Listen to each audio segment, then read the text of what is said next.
Last night at 6, our I-Team told you the story of one woman's experience with an intimate exam she said she didn't consent to.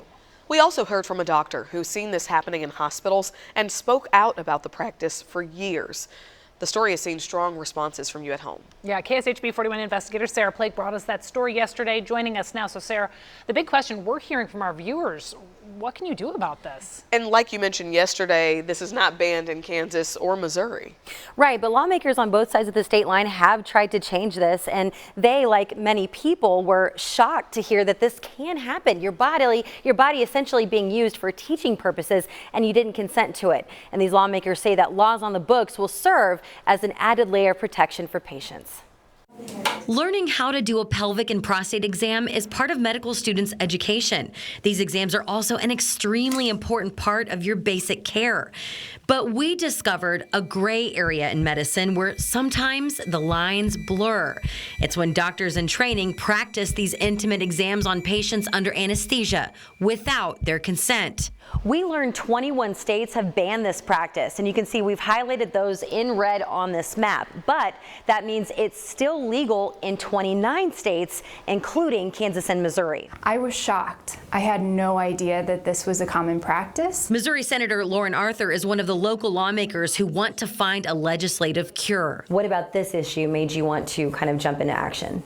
I had a visceral reaction to it. Arthur introduced a bill last year that would require healthcare providers, including students, to get explicit consent from patients before doing pelvic, prostate, or rectal exams on them while they're unconscious. These are important procedures. I don't want to create any stigma around them, but under all circumstances, it should only be performed if a patient has given explicit, informed consent. Arthur's bill died in committee. In 2020, Missouri State Representative Shamed Dogan filed a similar bill. It didn't pass, but made it to a hearing with more than a dozen people testifying in support, saying a woman's body or anyone's body shouldn't be used as a mere teaching tool. I was shocked to learn that this wasn't an anomaly. Ashley Weitz was one of those who submitted written testimony in support of the bill.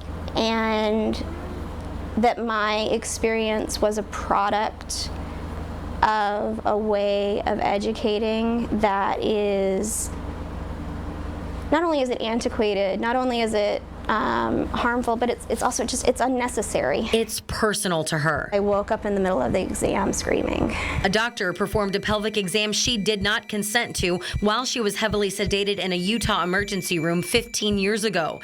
As a sexual assault survivor, the experience traumatized her so much that she's gone without necessary health care. But she found her voice to help pass bills in other states that would ban what happened to her. I just wanted to be asked. MOXA, the Metropolitan Organization to Counter Sexual Assault, also advocated for the Missouri bill. They work with survivors of sexual abuse and trauma like Ashley. Survivors, they say, could face irreparable harm. Having something done to their body or worrying that something may have been done to their body when they were unconscious or under anesthesia can be tremendously impactful, can cause anxiety and stress and re-traumatization, flashbacks. I was concerned about it. Kansas State Representative Rhee Shue is also trying to stop this practice. He says patients likely understand that medical students could be involved in their care, especially at teaching hospitals. But this, he says, is different. A pelvic exam is an extra level of invasion, in my opinion, and then so that should require an extra level of consent that it did not seem like has been happening and is certainly not written into statute. He filed a bill in 2020, his first act as a freshman lawmaker, but it died too. The medical society tends to have a little bit more lobbying force in Kansas, and so in the super minority, we don't get much opportunity to get hearings on our bills in the first place, let alone something with opposition. Shue and Arthur plan to refile their bills in January. I think that with the right forces, with you guys shining a light on this, potentially maybe we can change more hearts and eventually get this passed.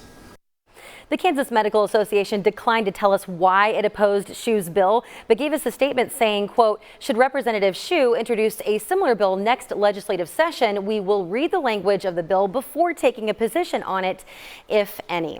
And a tip to take away tonight, pay attention to hospital consent forms. They may not mention anything about doctors in training practicing pelvic exams, and you as a patient have a right to ask about it.